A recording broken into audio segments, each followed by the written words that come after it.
안녕하세요, 여러분. ERP 정보관리사 인사학 과목을 담당하는 변은주입니다.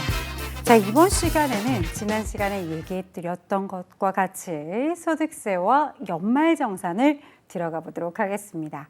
자, 소득세. 우리 임금 하면 또 소득세 빼놓을 수가 없어요. 왜 그럴까요?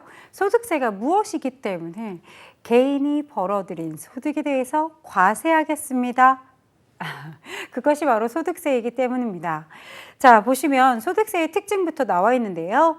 열거한 내용이 그대로 여러분 시험 문제 사지선다형의 문제로 출제가 된다라고 생각해 주시면 되겠습니다. 소득세의 특징 한번 살펴볼까요? 네, 첫 번째, 우리 앞서서도 얘기했지만 개인이 벌어들인 그 소득에 대해서 과세를 하겠습니다 라는 게 소득세라고 하였어요. 따라서 개인별대로 과세를 하는 것이 맞겠죠. 부부 합산을 한다든지 세대 합산을 한다는 것은 올바르지 않겠습니다. 물론 예외도 존재를 하죠. 하지만 시험에서는 원칙적인 것을 기억해 두시기 바랍니다. 그래서 개인별로 과세하는 것이지 부부다라고 하면 와이프와 남편이 벌어들인 소득을 합산해서 과세하는 것이 아니다라는 것을 기억해 두시기 바랍니다. 그런 걸 뭐라고 한다고요? 개인별 과세다라는 것에 포인트 두시기 바랄게요. 자, 두 번째, 유형별 포괄주의와 열거주의라고 들어가 있습니다. 자, 이게 무슨 뜻일까? 자, 소득세는요, 소득의 원천, 그 원천을 따라, 자, 소득의 원천서를 근거로 하여, 여러분 이런 거죠. 제가 열심히 사업을 해서 돈을 벌었어요. 그러면 그 소득은 무슨 소득이냐? 사업을 열심히 행해서 벌어들인 소득으로서 사업소득이라고 합니다. 자, 제가 이렇게 열심히 벌은 사업소득이 좀 남은 거예요. 그래서 은행에 가가지고 여러분 적금을 불입했고요. 그에 따른 원금에 대한 이자가 또 발생하겠죠. 그 이자를 수령하였어요 라고 한다면 그 이자는 사업소득일까요? 아니다. 그럼 무엇이냐? 이자소득으로 따로 나누어서 이야기를 하고 있습니다. 즉, 이렇게 그 소득의 원천이 어딘지를 살펴서 그 소득의 원천서를 근간으로 해서 이자는 이자소득, 배당을 받았어요. 배당소득, 사업소득을 행해서 소득이 발생했습니다. 라고 하면 사업소득, 근로를 행해서 근로의 대가로 인해서 소득이 발생했어요. 근로소득. 그 다음 여러분 복권에 당첨이 됐어요. 그래서 일시우발적인 소득이 발생했습니다. 기타 소득, 그죠? 이렇게 또 연금을 받았어요. 연금 소득. 그래서 우리가 이렇게 열거합니다. 그래서 우리가 열거주의라고 얘기해요. 소득의 원천을 근거로 하여 이자소득, 우리가 이자소득, 배당소득, 사업소득, 그쵸? 기타소득, 연금소득, 그쵸? 퇴직소득, 이렇게 각각 열거해 놓는 것을 이야기합니다. 그런데요, 이렇게 열거주의를 근간으로 만들어졌다라는 것인데, 열거하고 있는데, 유형별 포괄주의는 또 뭐죠? 성격이 비슷하다면 같은 걸로 보겠다라고 포괄주의를 또 적용하는 부분이 있습니다. 왜 그러냐면 이자나 배당의 성격을 받는 그런 상품들이 굉장히 많잖아요. 그렇죠? 그래서 법전에다가 다 일일이 기록하기가 너무 힘들겠죠. 그렇죠? 그래서 이자의 성격을 가졌다라면 이자소득으로 보겠어요. 그렇죠? 또 배당을 받은 성격이라면 배당소득으로 보겠습니다. 라고 그렇게 포괄적으로 보겠습니다. 라고 하는 것을 우리가 유형별 포괄주의라고 이야기합니다. 그래서 우리는 열거주의와 유형별 포괄주의를 적용하고 있구나 라는 것을 기억해 주시기 바랍니다. 자, 과세 방법은요, 종합과세, 분리과세, 분류과세, 이 세 가지가 시험의 포인트들이 되거든요. 그래서 아예 대놓고 뒤에 대대적으로 알아볼 거예요. 그래서 조금만 기다려 주시고요. 자, 원천징수라는 거 앞서서도 설명하면서 한 번씩, 두 번씩 툭툭 언급됐던 단어일 거예요. 원천징수 제도를 운용하고 있습니다. 자, 그것이 무엇이죠? 이렇게 세원을 탄류를 최소화하고 납세의 편의를 도모하기 위해서 적용합니다. 라고 들어가 있는데요. 원천징수라는 것은요. 이렇게 소득을 지급하는 자가, 그죠? 소득을 지급을 하다 보니 그 소득을 지급하는 자, 그럼 받는 사람 입장에서는 그에 따른 소득세가 발생해야 되겠죠. 왜 그러냐? 소득을 지급하는 자, 그럼 받는 사람도 있겠죠? 그 받는 사람은 개인의 소득이 발생했기 때문에 그에 따른 소득세를 납부해야 될 것이다. 자, 그런데 그 소득세를 여러분 각자 내세요 하면요. 여러분 뭐라고 하실 거예요? 나 소득 없는데? 나 벌어들일 소득 없어? 이렇게 얘기하시겠죠. 그렇죠? 자, 그래서 조세가 걷어들여지지 않는다. 되게 크겠죠. 문제가 되게 크게 발생하게 되는 것입니다. 그래서요. 자, 소득을 지급하는 너희들이 소득세를 떼어놨다가 국가에 납부하러 와주면 안 되겠니? 라는 거예요. 그렇죠? 그래서 이렇게 소득을 지급하는 자가 소득을 지급할 때 소득세를 떼어놓았다가 납부하는 시스템, 그것을 고급스럽게 원천징수하였다라고 하는 것이죠. 그래서 소득을 지급하는 자가 그 소득자에게 소득을 지급할 때 소득세에 해당하는 금액만큼을 원천징수, 징수해 놓았다가 납부하는 시스템을 운용하고 있습니다. 자, 그것이 이유가 뭐 때문이다? 조세의 탄류를 적게 하고 납세의 편의를 도모하기 위함이다. 기억해 두시기 바랄게요. 뒤에 가서 원천징수 제도 다시 한번 적용해서 이야기해 드릴 겁니다. 담세자라는 것은요, 세금을 부담하는 자라는 뜻이에요. 그렇죠? 납세자는요, 세금을 납부하는 자예요. 즉, 이렇게 담세자가, 그죠? 세금을 부담해야 되는 자가 납부를 하고 있기 때문에 동일하다라고 얘기하고 이것을 직접세라고 합니다. 우리 회계에서 공부했던 부가가치세는 어땠어요? 간접세다라는 특징을 되게 중요시하게 여겨서 공부했을 거예요. 그렇죠, 여러분? 이처럼 담세자와 납세자가 동일하다면 직접세, 다르다면 간접세다. 이렇게 기억해 두시면 되겠습니다. 또 벌어들인 개인의 소득에 대해서 과세하는 것이기 때문에 그 금액에 대해서 과세한다. 따라서 종가세라고 하는 특징을 갖고 있습니다. 이와 관련된 내용이 기억을 꼭 좀 해주시기 바랍니다. 막 행위세다 뭐 이런 말 표현이 나오고 있어요. 올바르지 않겠죠. 그렇죠? 그런 것들을 좀 기억해 두셨으면 좋겠고요. 기출문제 같이 보시면서 아마 끄덕끄덕 이래서 우리가 기본적인 소득세의 특징을 공부했구나라는 것을 알 수 있을 것입니다. 자, 우리 이제 본격적으로 중요 포인트를 공부한다라고 얘기했어요. 소득세의 과세 방법의 종류입니다. 첫 번째, 종합과세라고 하는 것인데요. 제가 이자소득, 배당소득, 사업소득, 근로소득, 기타소득, 그렇죠? 그 다음에 연금소득. 그런 얘기들을 했었습니다. 그 다음 퇴직소득, 양도소득 이런 얘기를 했는데요. 이처럼 여러분 이 종합과세가 뭐냐면 자, 종합과세 대상소득 좀 한번 봐주시겠어요? 이자, 배당, 사업, 근로, 연금, 기타 소득까지.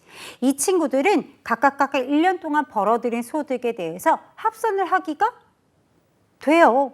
1년 동안 이자 얼마나 벌었어? 배당 얼마나 받았어? 그죠? 사업소득을 얼마 벌었니? 근로소득을 얼마 받았지? 연금을 받았다면 연금소득 1년 동안 얼마나 받았어? 수령 금액이 얼마야? 그죠? 확인해 볼 수 있죠. 일시 우발적인 성격을 가지고 있는 기타 소득은 얼마만큼이 발생했어? 각각 1년 동안의 그죠? 소득을 합산할 수가 있습니다. 그죠? 그리고 하나의 과세 표준으로 만들어서 세율을 적용해도 억울함이 없어요. 그런데요. 즉 1년 동안 벌어들일 소득이니까. 그런데요. 우리 퇴직과 양도소득은 어떨까요? 퇴직소득. 사직서를 막 가슴 안에 넣어놓고 5년 동안 열심히 다니고 버텨가지고 근무하다가 퇴직금을 받게 되었습니다. 그런데 이 금액을 2022년도에 소득으로 합산하겠습니다. 라고 한다라면 억울하겠죠. 1년 동안 벌어들인 소득 아니죠. 우리가 어떻다? 5년을 열심히 근로를 행하면서 버티다가 받은 돈입니다. 그렇죠? 또 양도소득이 어때요? 자, 어떤 거? 토지를 하나 샀어요. 30년 동안 없는 땅이라고 생각하고 살았습니다. 근데 개발이 되기 시작해서 신도시가 되었대요. 그래서 원래 5천만 원짜리 땅이 10억이 되었대요. 그럼 그 양도 차익에 대해서 과세하는 것이 양도소득입니다. 그런데 여러분 몇 년을 기다렸다고요? 30년이 기다려서 없는 세월이다, 없는 토지다 이렇게 생각하고 살았어요. 그렇죠? 근데 그 차익을 이번 1년 동안 벌어들인 소득으로 과세할게. 종합과세. 어때요? 되게 억울할 거예요. 왜요? 이 소득이 많으면 많을수록 우리는 초과 누진세율을 적용하기 때문에 높은 세율을 적용받아서 납부해야 되는 세금이 굉장히 많아지게 됩니다. 따라서 이렇게 퇴직소득이나 양도소득 같은 경우는 이렇게 합산하면 될까요? 종합과세. 1년 동안 벌어들인 소득으로 봐서 이자소득, 배당소득, 사업소득, 근로소득, 연금소득, 기타소득, 또 퇴직, 양도 다 묶어서 높은 세율 적용하면 아주 부적용하겠죠. 그죠? 올바르지 않을 것입니다. 따라서 이렇게 여러분 하나의 과세 표준을 묶을 수 있는 이 친구들은 이렇게 이자, 배당, 사업, 근로, 연금, 기타 소득까지만입니다. 이들까지만 묶어서 하나의 과세 표준으로 합산하여 과세하는 방법을 종합과세라고 하는 것입니다. 체크해 두셔야 되는 것은 이처럼 이자, 배당, 사업, 근로, 연금, 기타 소득까지만 합산해서 6가지를 합산해서 하나의 과세 표준으로 과세하는 방법을 종합과세라고 합니다. 그러면 우리가 아까 얘기했던 퇴직과 양도소득은 어떨까요?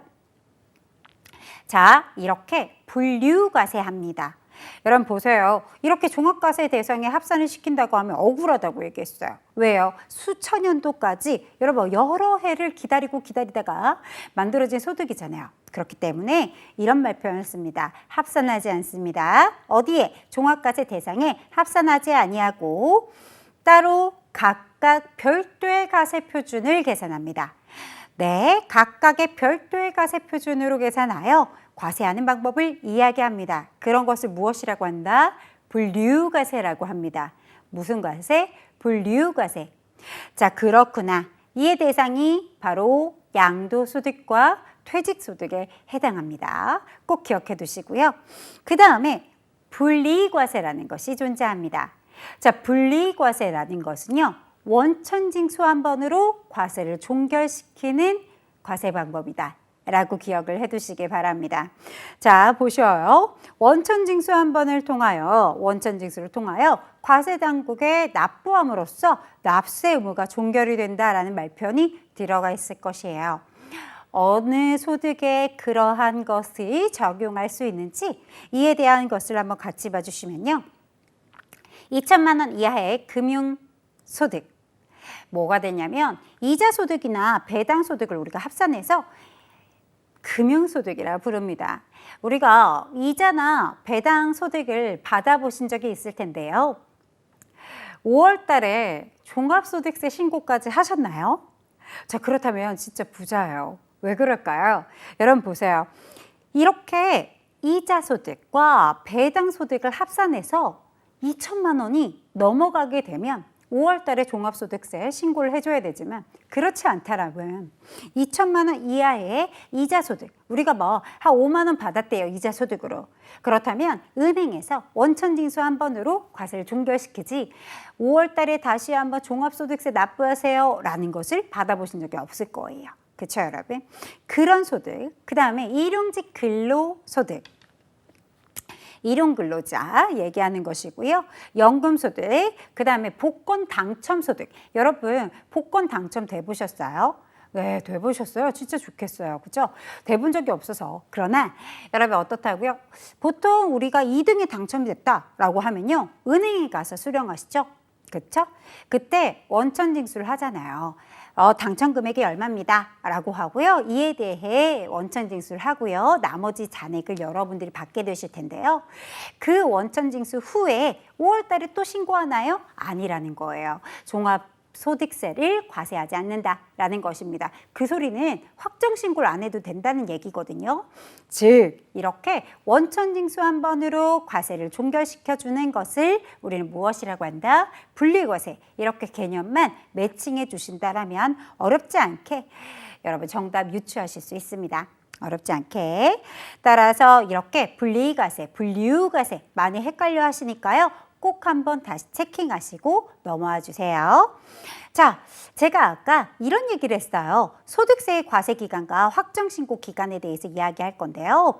여러분, 제가 5월 달에 이런 얘기 했었잖아요. 5월 달에 종합소득세 신고했어요? 뭐 이런 얘기를 물어봤단 말이에요. 너무 자연스럽게.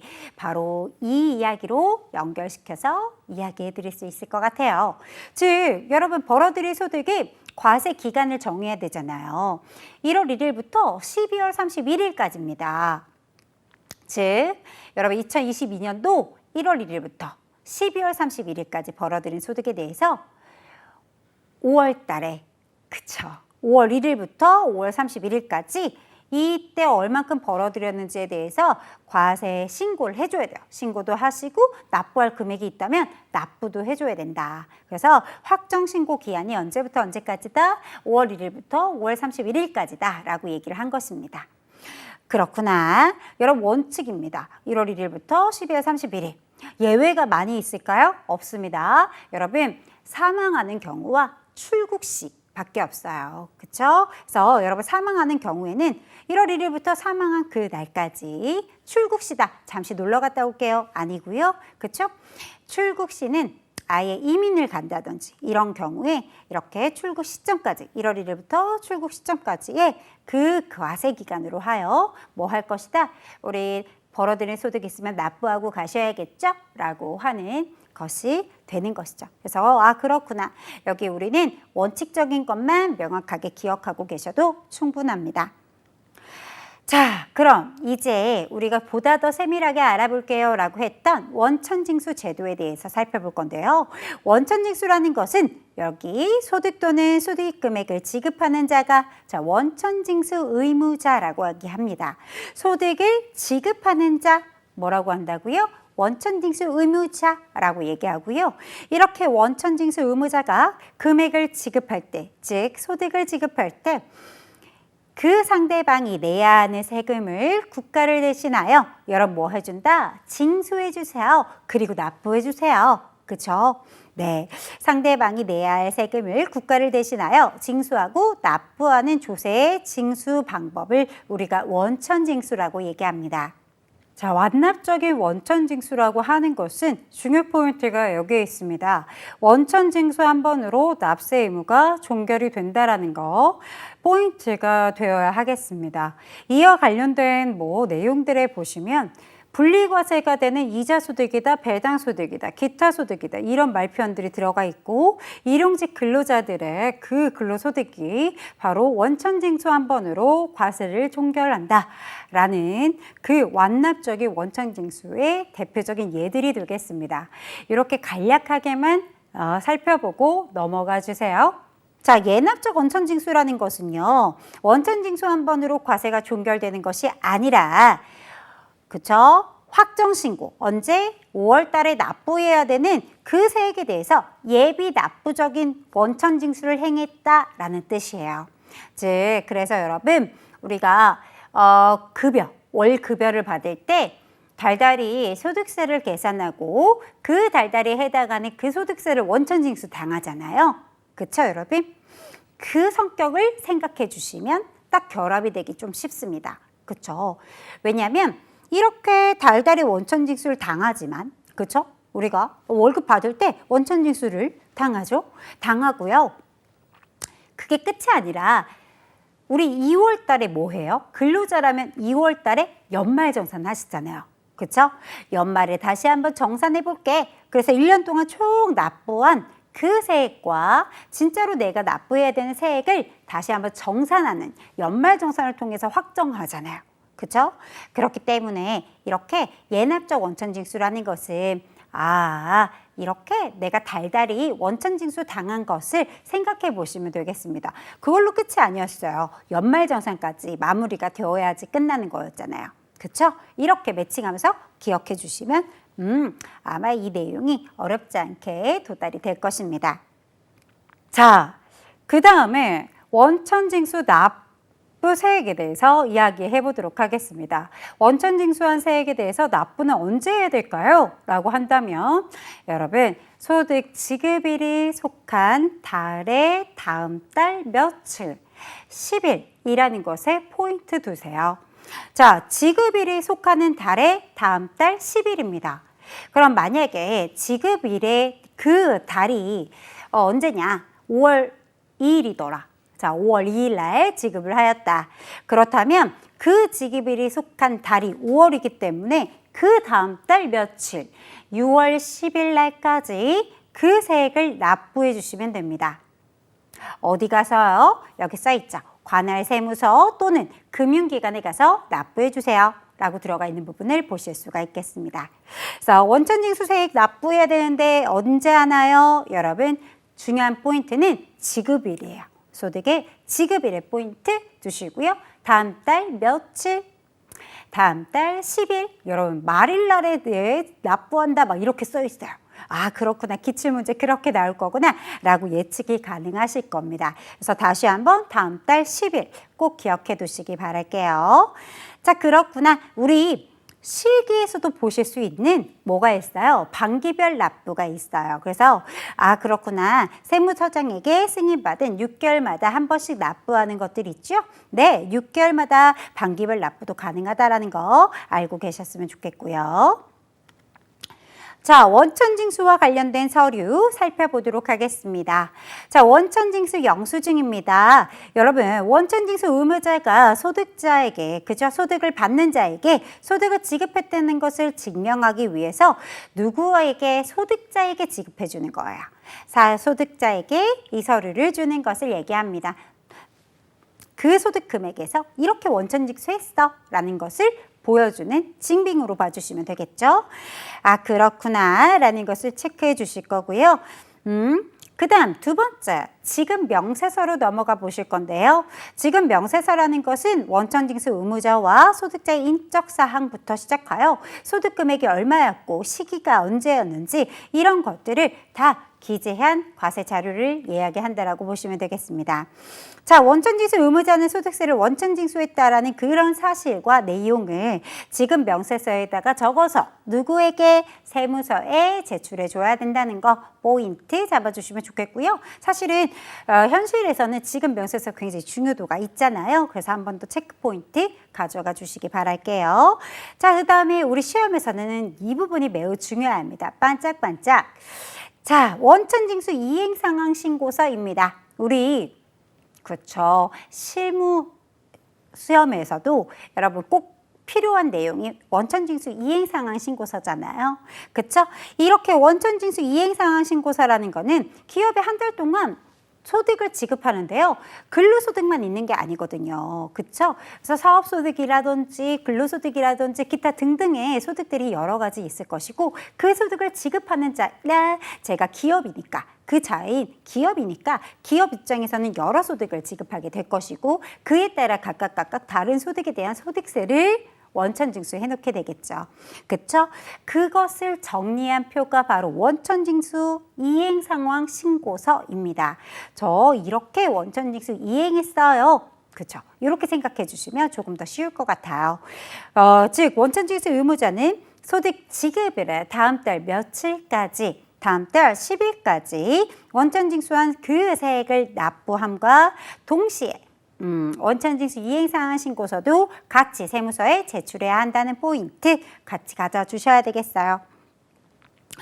자, 그럼 이제 근로소득의 구분으로 넘어가 볼 건데요. 근로소득의 구분에서는 어떤 내용을 담고 있을까요?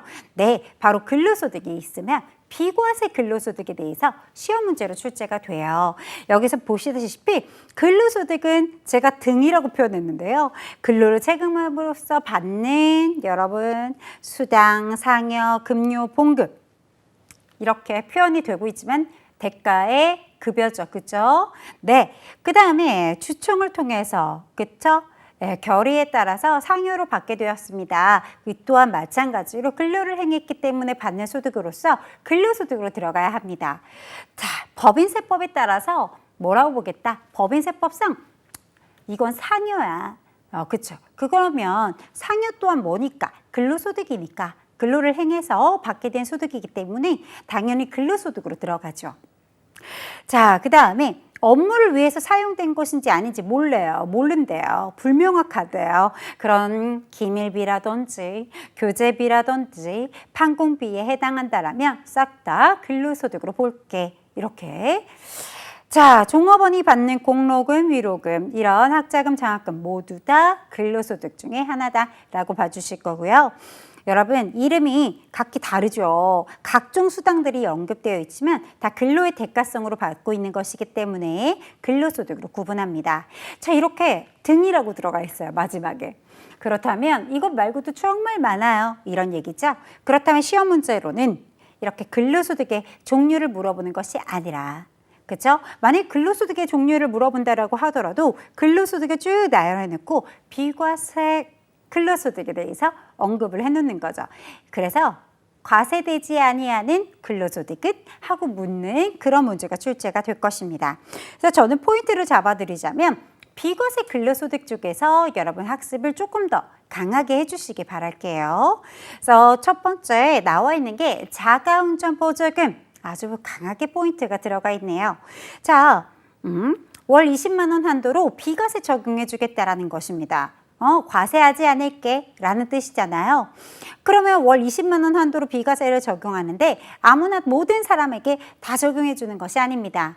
포인트가 있어요. 종업원의 소유 차량을 종업원의 자차를 종업원이 직접 운전하고 사용자의 업무에 사용했고 시내 출장에 따른 실제 여비를 지급받지 않고 월급여로 포함해서 받았다라고 한다면 20만 원까지 비과세해 줄게요 라고 하고 있는 거고요. 두 번째, 연장근로수당에 대해서는 공장, 즉 생산직을 얘기하는 것입니다. 이렇게 생산직 근로를 행하고 있다라고 한다면 직전 연도 총 급여액 3천만 원 이하의 자로서 월정 급여액이 210만 원 이하인 자들은 어떻게 해주겠다? 연 240만 원까지 비과세 적용해 주겠습니다 라고 하는 것입니다. 자, 이런 연장근로수당 또한 마찬가지로 실무랑 결합이 되죠? 네, 기억해둘 포인트가 되겠습니다. 자, 식사와 식사대를 많이 혼돈해 하시는데요. 식사는 현물로 드시는 거 얘기하는 거예요. 그래서 식사를 제공받았다라고 하면 그런 현물의 식사는 전액 비과세가 되지만 식사 대금, 그렇죠? 네, 식사를 제공받지 아니한 자가 식사대 금액으로 받으셨다. 그러면 얼마까지? 10만 원까지 비과세합니다. 자, 복리후생의 성질의 급여가 나와 있는데요. 어떤 것들이 있냐면 종업원이 사택을 이용함으로써 받게 되는 그 이익은 비과세하겠습니다.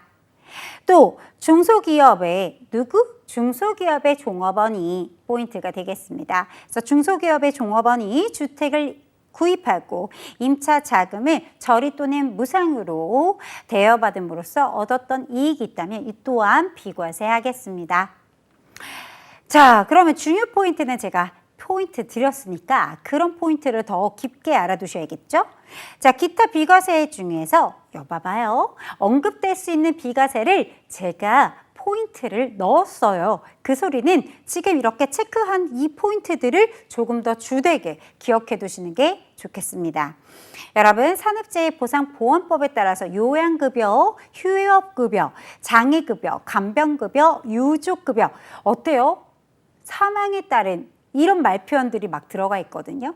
이런 급여는 여러분 과세하면 되겠어요? 안 된다. 그렇죠? 그래서 비과세 근로소득에 속하고요. 실업급여. 어때요? 실업을 그죠? 실업하고 우리가 실업수당을 받는 건데 실업급여를 받는 것인데 거기에 대해서 과세할게. 이거 올바르지 않겠죠. 그래서 실업급여, 육아휴직급여.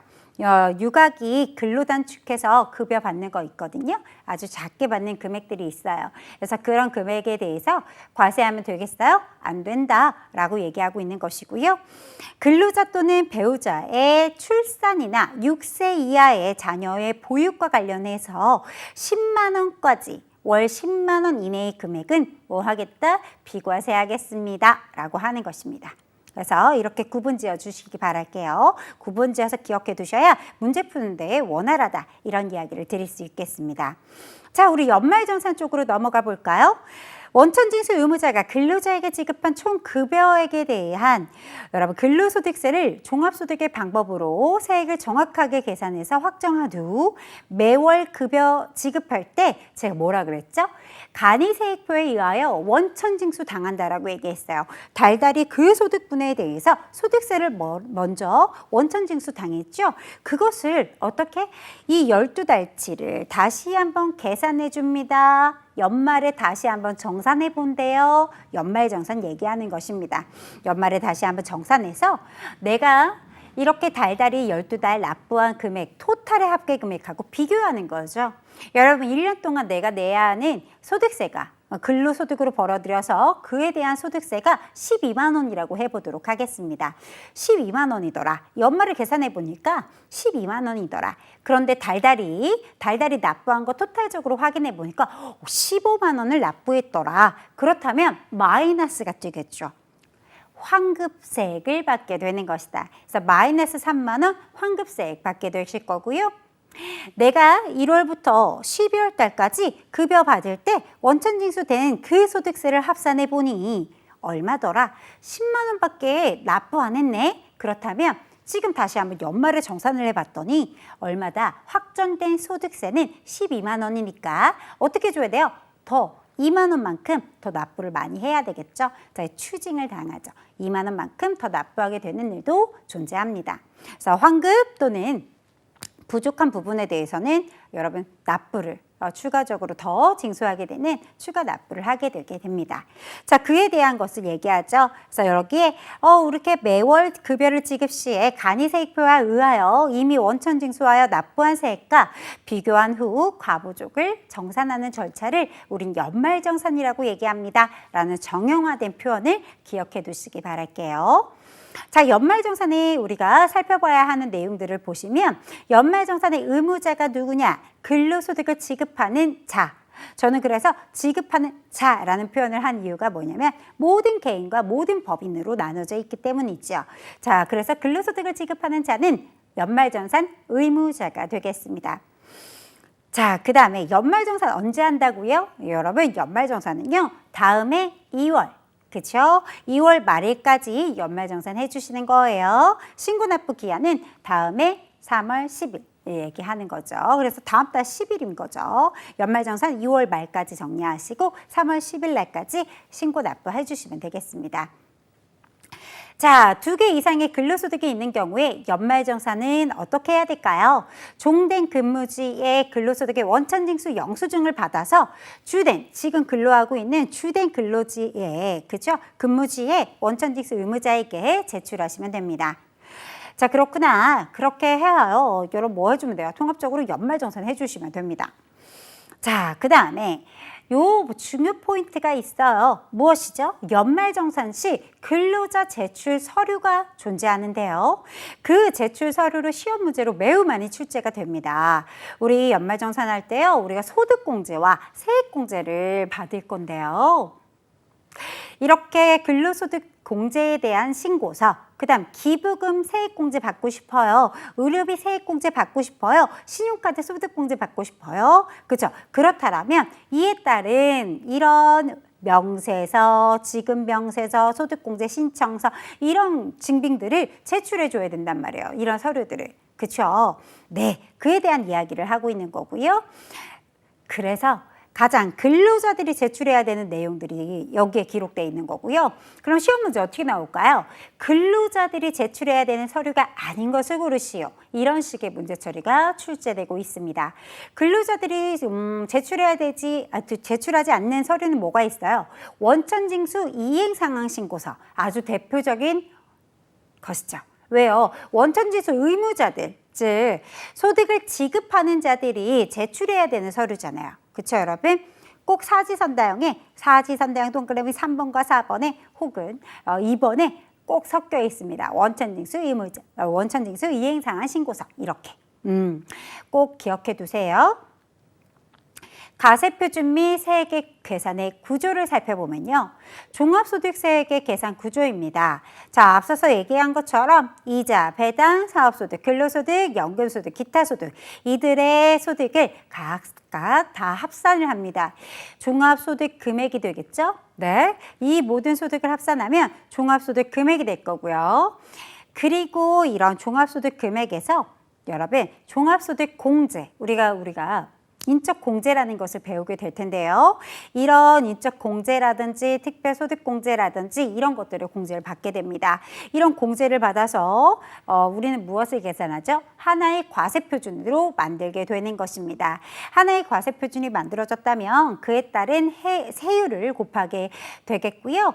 과세표준과 세율을 곱해서 산출세액을 계산하게 됩니다. 산출세액에서요. 우리가 앞서서 얘기했던 것처럼 기부금 세액공제라든지 의료비 지출해야 했다면 의료비 세액공제를 받겠다.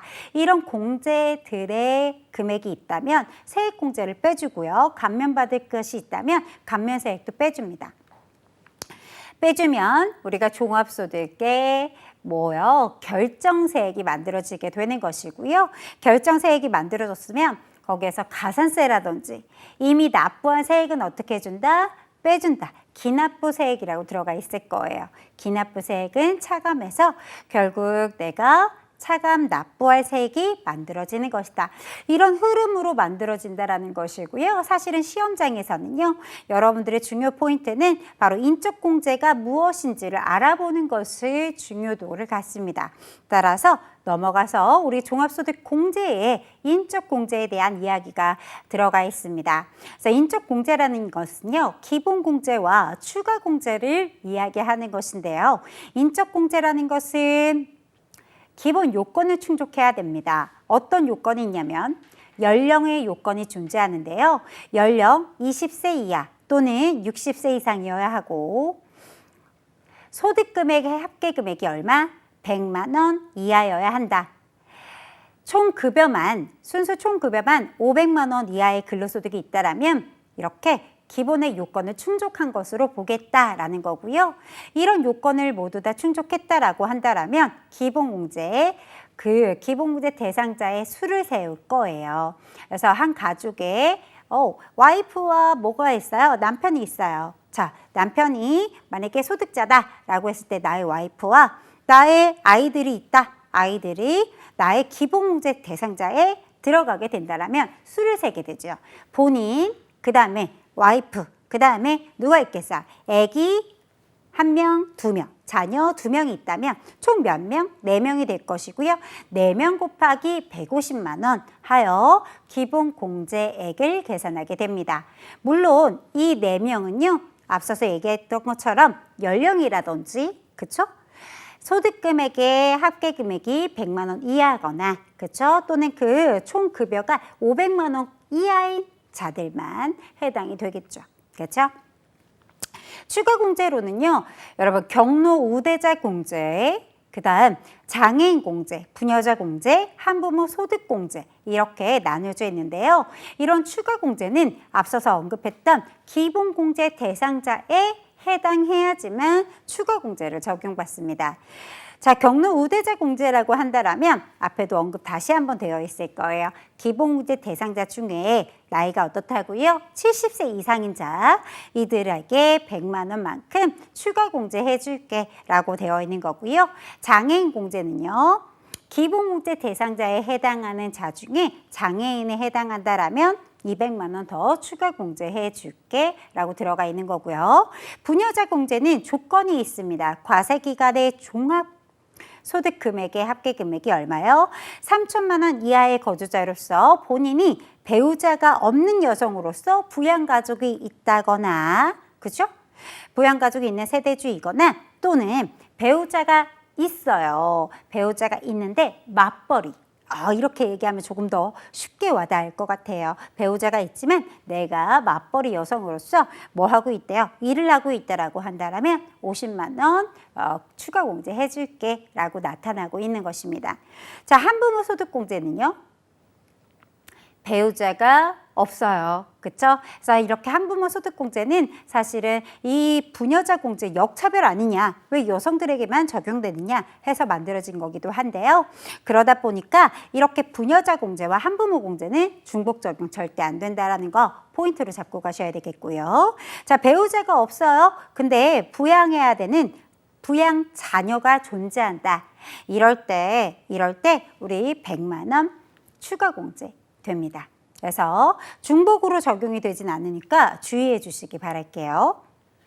자, 앞서서 기본공제에 대해서 살짝 이야기를 해드렸는데요. 이 기본공제 대상자에는 어떤 사람들이 들어가 있는지를 확인해 주셨으면 좋겠습니다. 당의 본인은 무조건, 당의 거주자는 본인 얘기하는 거예요. 본인은 당연히 무조건적인 기본공제 대상자가 맞죠. 또 배우자 연간 소득 금액이 얼마? 100만 원 이하여야 한다. 배우자는 연령의 요건이 충족되지 않아도 돼요. 그렇죠? 자, 부양가족은요. 이렇게 여러 그렇죠. 뭐가 있겠어요? 배우자의 직계존속이라든지 형제자매 다 포함합니다. 그래서 연간 소득금액 100만 원 이하인 자로서 아래에 나와 같이 함께 생계를 같이 하고 있다라고 할 경우 그럴 때 나의 기본공제 대상자가 될 수 있는데요. 자, 보시면 직계존속, 그렇죠? 계부, 계모 다 포함합니다. 자, 60세 이상인 자 나이까지 충족해줘야 되겠죠. 소득금액 당연히 충족해줘야 되겠죠. 자, 직계존속이 재혼한 배우자를 직계존속 사후에도 부양하고 있다. 그럴 때 다 포함됩니다. 직계비속, 나의 피를 물려받은 자들이 되겠죠.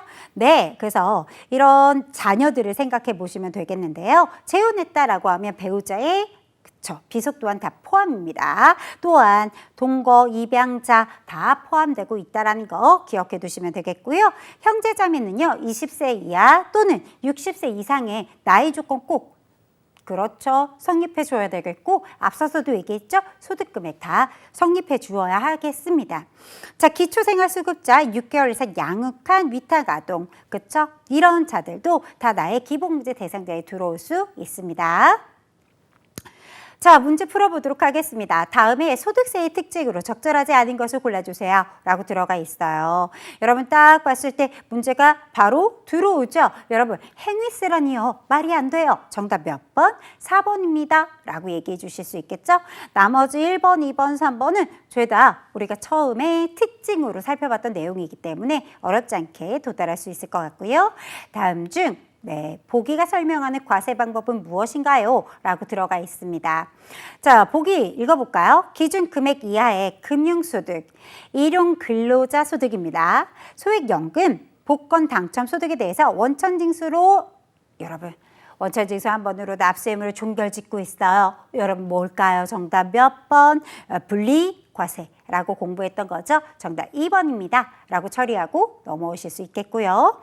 다음 보기가 설명하는 것은 무엇인가요? 이자, 배당, 사업, 근로, 연금, 기타 소득 6가지의 소득을 합산해서 과세하고 있습니다. 이런 걸 뭐라고 하죠? 종합과세. 그렇죠. 정답 몇 번? 1번입니다. 라고 처리할 수 있는 문제였고요. 다음 보기 중 그죠? 보기에서 설명하는 게 무엇이냐라고 들어가 있습니다. 장기간에 걸쳐서 발생하는 퇴직소득, 양도소득은 다른 소득과 합산하지 아니하고 별도로 분류해서 과세한다 이런 얘기 했었을 거예요. 그래서 이렇게 별도로 분류해서 과세하니까 무슨 과세? 분류과세 이렇게 기억해 주시면 아주 바로 직관적으로 답을 선택해 주실 수 있을 것이에요. 그렇죠? 자, 다음 중 원천징수에 대한 설명입니다. 적합하지 않은 것은 원천징수라는 것은 소득 또는 소득 금액을 지급하는 원천징수 의무자가 그 금액을 지급할 때 상대방이 원천 납세 의무자가 내야 할 세금을 국가를 대신해서 징수하고 납부하는 조세 징수 방법입니다. 2번 완납적 원천징수라는 것은 원천징수에 의하여 납세 의무가 종결되는 원천징수를 말한다. 아주 올바르죠? 동그라미 3번 예납적 원천징수라는 것은 당해 원천징수에 의해서 납세 의무가 종결이 되는 것이 아니고 확정신고 시 납부할 세액에 대해 예비 납부적인 성격인, 그렇죠, 원천징수를 얘기한다. 아주 올바릅니다. 원천징수 의무자는 원천징수한 세금을 소득 지급일이 속하는 달에 마지막 날까지입니까? 네, 소득 지급일이 속하는 달에 다음 달 며칠, 다음 달 10일이라고 바꿔주셔야 되겠어요. 그렇죠, 여러분? 네, 올바르지 않아요. 정답 4번입니다. 이렇게 선택해 주셔야겠죠? 다음 중 원천징수 대상 소득에 해당하지 않는 것을 골라주세요. 여러분, 이자소득, 배당소득, 퇴직소득, 여러분 원천징수 대상이겠죠? 네, 왜요? 실업급여는 비과세 소득이라 그랬어요. 원천징수할 게 없겠죠? 따라서 정답 4번입니다. 라고 처리해 주실 거고요. 다음 중 연말정산 인적공제에 본인, 배우자, 부양가족에 대한 기본공제 금액이 얼마죠? 1인당 얼마씩? 150만 원씩. 그렇죠? 따라서 여러분 정답은 몇 번인가요? 네, 2번입니다. 라고 처리해 줄 수 있는 문제였고요. 다음은 연말정산에 대한 문제가 나왔네요. 인적공제 중에서 추가공제에 해당하는 것을 골라주시겠어요? 라고 들어가 있습니다. 여러분, 추가공제로는 뭐가 있었죠? 장애인공제. 70세 이상자들에게 적용이 되는 경로 우대자 공제. 그렇죠? 부녀자 공제.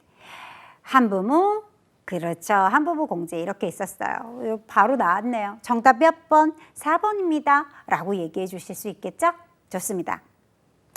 다음은 근로소득 중 소득세법상 비과세 대상이 아닌 것을 골라주시겠어요? 라고 들어가 있습니다. 문제 1번 보도록 하겠습니다. 식사 또는 기타 음식물을 제공받지 않았대요. 포인트.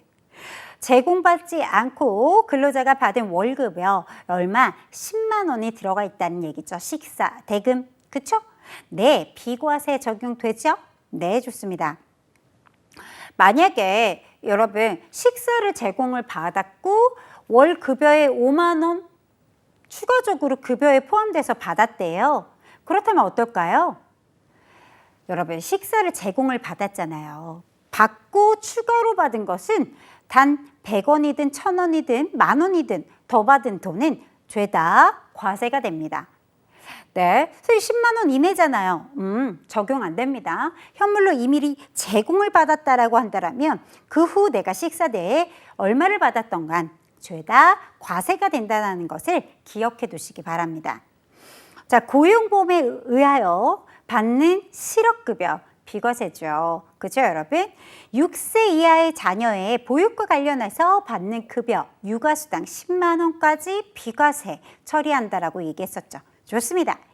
자, 4번. 모든 임직원에게 지급된 월 20만 원 자가운전 보조금. 올바르지 않군요. 그죠? 어디 가요? 모든 임직원이 올바르지 않았어요. 조건이 존재했습니다. 어떤 조건이 존재했죠? 자차여야 한다. 근로자의 소유 차량으로서. 그렇죠? 네. 그리고 여러분 출장을 갔다든지 사업에 관련돼서 사용하였다. 그리고 실제로 월급에 포함돼서 받았다. 그때 여러분 실수령 금액 받은 거 아니잖아요. 그렇죠, 여러분? 네, 그런 조건들이 중요했어요. 모든 직원에게 다 줄게, 다 비과세 적용해 줄게, 올바르지 않은 표현입니다. 따라서 정답 몇 번? 4번이 올바르지 않았어요. 라고 처리해 주시면 되겠습니다. 다음 중 연말정산할 때 근로자 여러분 제출 서류 네, 이 문제 무조건 출제가 됩니다 라고 할 정도로 빈도수가 매우 높습니다. 따라서 기억해 두셔야 된다라고 얘기했어요. 기부금 세액공제 받고 싶다면 이렇게 기부금 명세서 의료비 지출 금액에 대해서 세액공제 받고 싶다면 의료비 지급 명세서 제출해야 되죠. 신용카드로 여러분 신용카드 사용 금액에 대해서 소득공제 받고 싶어요? 그렇다면 이렇게 신용카드 소득공제 신청서를 제출해 주셔야 되겠죠. 네, 자 원천징수 이행상황 신고서가 나왔어요. 자, 이렇게 원천징수 이행상황 신고서는요. 누가? 원천징수 의무자가 그렇죠? 그렇기 때문에 근로자가 아니다라고 이야기를 하였습니다. 즉 원천징수 이행상황 신고서는 소득을 지급하는 자가 그렇죠? 네, 제출해야 되는 서류였습니다. 따라서 정답 몇 번? 정답 4번입니다. 라고 처리해 주셔야 되겠죠. 자, 다음 중 근로소득에서 비과세소득에 해당하지 않는 것을 골라주세요. 네, 이렇게 비과세소득에 대한 이야기 많이 언급되고 있는 것을 보실 수 있어요. 그렇죠, 여러분? 네, 비과세소득에 해당되지 않는 거 1번 실업급여, 2번 육아휴직수당, 3번 근로장학금, 4번 퇴직소득. 그렇죠? 정답 몇 번? 퇴직소득에 대해서는 우리 과세했었잖아요. 그렇죠? 분류과세 했습니다. 그죠? 네, 따라서 정답은 4번입니다. 라고 처리해 주셔야 되겠어요. 자, 이렇게 해서 우리 소득세와 연말정산에 대한 이 모든 내용을 문제로 확인을 해 보았습니다. 우리 다음 시간에는요, 인사 고과에 대해서 공부해 볼 거예요. 인적 자원의 개발하면 떠오르는 인사 고과라든지, 그죠? 교육훈련이라든지 이런 내용들을 공부해 보도록 하겠습니다. 여러분 오늘도 수고 많이 하셨습니다. 감사합니다.